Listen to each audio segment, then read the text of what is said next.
ঢাকা কলেজের একজন স্টুডেন্ট এখানে মনে হয় ড্রেস পরে আসছিল, এই যে সায়েন্স ল্যাবের একেবারে ওভারব্রিজের এখানে কয়েকজন সিভিলের ছেলেগুলো ছিল, যারা আমরা সিসি ক্যামেরা ফুটেজে দেখেছি। তো ওটা আমরা দেখতেছি, ওইটা তার দাবার খেয়ে ওটা সে পড়ে যায়, পড়ে গিয়ে তার গুরুতর আহত হয় এবং তাকে বেল দিয়ে কিছু মারধরও করে।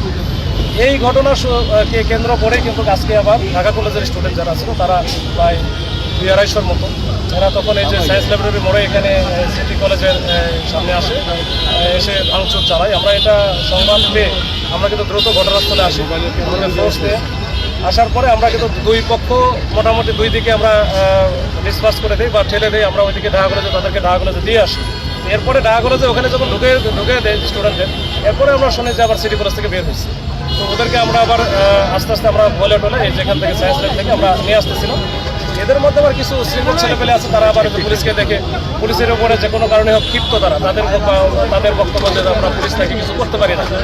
তো যাই হোক, এরপরে পুলিশের উপরে ইট পাটকেল নিক্ষেপ করতে থাকে। এরপরে আমরা ধৈর্য ধরে তাদেরকে কিন্তু সরাই দিলাম যে আপনারা রাস্তা থেকে আপনারা ক্যাম্পাসের ভিতরে চলে যান। ওরা তো চলে গেছে, না হলে আপনার অযথা যান চলাচল বন্ধ হবে, এটা ওরা আবার আসতে পারে, এটা উস্কানি এটা হইতে পারে। পরে কিছু ছেলেপেলে শোনে, কিছু ছেলেপেলে শোনে না। এর মধ্যে আমাদের উপরে ব্যাপক আকারে ইট পাটকেল নিক্ষেপ করছে, আপনারা হয়তো লাইভেও দেখেছেন।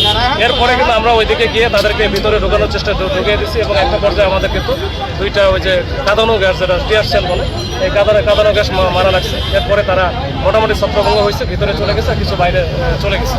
তো ওনাদের টিচারদের সাথেও আমাদের কথা হচ্ছে, ঢাকা কলেজের প্রিন্সিপাল বা ওনাদের সাথেও কথা হচ্ছে। দেখি আমাদের এই যে এটা তো আসলে নিত্য নৈমিত্তিক ঘটনা হয়ে দাঁড়াইছে, এটার আসলে পার্মানেন্ট একটা সলিউশন দরকার। আমাদের এই যে অনেক ছেলেপেলে আছে, কিন্তু পুলিশ মাঝখানে দাঁড়ানোর কারণে অনেকে আহত হয়েছে, আমাদের 20-25 জন আহত হয়েছে।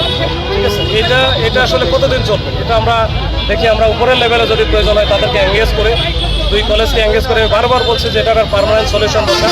এখন এতে কখন যে কার ক্ষতি হয়ে যাবে, কখন যে কোন মানে প্রাণ ঝরে যাবে, এটা আমরা চাই না, এটা আমরা কখনোই চাই না। এটা আমরা চাই যে শান্তিপূর্ণ সমাধান। এই দুই কলেজের একটা মাঝেই সংঘর্ষ বাড়তেছে। সেদিনও দেখলেন যে মাত্র কয়েকদিন আগে, আবার গতকালকে ঘটলো, আজকে ঘটলো। এর শেষ কোথায়? এটা আমরা শেষ চাই। আমরা দেখি আমরা উপরের লেভেলে কথাবার্তা বলছি, বলে আমরা যেন এটা আমরা গোড়ায় বুঝতে পারি এবং এটা যেন আর ভবিষ্যতে না হয়, এটা আমরা চেষ্টা করছি।